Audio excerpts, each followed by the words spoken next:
Hi, welcome to our channel. Chiranjeevi గారికి Padma Vibhushan award రావడం మనందరికీ గర్వకారణం. పద్మభూషణ్ అవార్డు విశిష్ట అవార్డు అది. ఆ అవార్డు చాలా ఉన్నతమైనటువంటి ఈ దేశ ప్రజలు గర్వించదగిన అవార్డు. అయితే ఈ సందర్భంలో చిన్న ప్రశ్న మొదలైంది తెలంగాణ సమాజంలో. వాస్తవానికి ఇది వివాదం కాకపోవచ్చు, కానీ ఇది మాత్రం ప్రశ్నే. ఈ ప్రశ్నకు సమాధానం బదులు ఎవరిస్తారో మరి వేచి చూడాలి. ఎందుకంటే చిరంజీవి గారికి అవార్డు వచ్చిన తర్వాత తమ కోడలైనటువంటి ఉపాసన గారు, రామ్ చరణ్ గారి వైఫ్ మామగారికి కంగ్రాచులేషన్ చెప్తూ ఒక ఫోటో రిలీజ్ చేయడం జరిగింది. దాని ప్రకారం ఎవరెవరికి పద్మవిభూషణ్ అవార్డు వచ్చిందో వచ్చినటువంటి వ్యక్తుల యొక్క కేటగిరీ ఏంటి, ఏ ప్రదేశం నుంచి ఇచ్చడం జరిగింది అంటూ ఒక టేబుల్ లాంటిది శీర్షిక ఆమె ప్రకటించింది.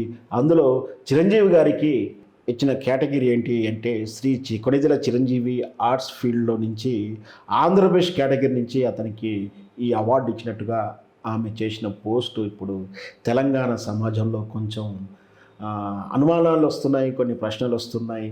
చిరంజీవి ఆంధ్రప్రదేశ్ వ్యక్తి ఎలా అవుతాడు, చిరంజీవి ఆంధ్రప్రదేశ్ వ్యక్తి ఎలా అవుతాడో తాను వ్యవహారికంగా ఆధార్ కార్డు చూసుకున్నా, రేట్ ఆఫ్ రెసిడెన్స్ ప్రకారం చూసుకున్నా, ఓటు హక్కు ప్రకారం చూసుకున్నా, ఏం చూసుకున్నా తెలంగాణ చెందిన వ్యక్తిగానే చెప్పుకోబడుతున్నాడు. తాను కూడా నేను ఆంధ్రప్రదేశ్ వ్యక్తిని అంటూ కూడా ఎప్పుడూ కూడా సందర్భోచితంగా చెప్పిన దాఖలాలు లేవు. అయితే ఇప్పుడు తెలంగాణ ఇంకా నరేంద్ర మోడీ ప్రభుత్వం గుర్తించలేదా, తెలంగాణ కింద కేటాయించలేదా ఇతనికి, లేదా ఆంధ్రప్రదేశ్ ప్రభుత్వమే ఇతను రికమెండ్ చేసిందా, లేదా తెలంగాణ ప్రభుత్వం రికమెండ్ చేసిందా, లేదా చిరంజీవే తనది ఆంధ్రప్రదేశ్గా కోట్ చేసుకున్నాడా? వీటికి సమాధానాలు ఎవరు చెప్పాలి? చిరంజీవి ఆంధ్రప్రదేశ్ ప్రాంతానికి ఎలా చెందినవాడు అవుతాడు అనేది ఇప్పుడు $1000 ప్రశ్న ఉంది.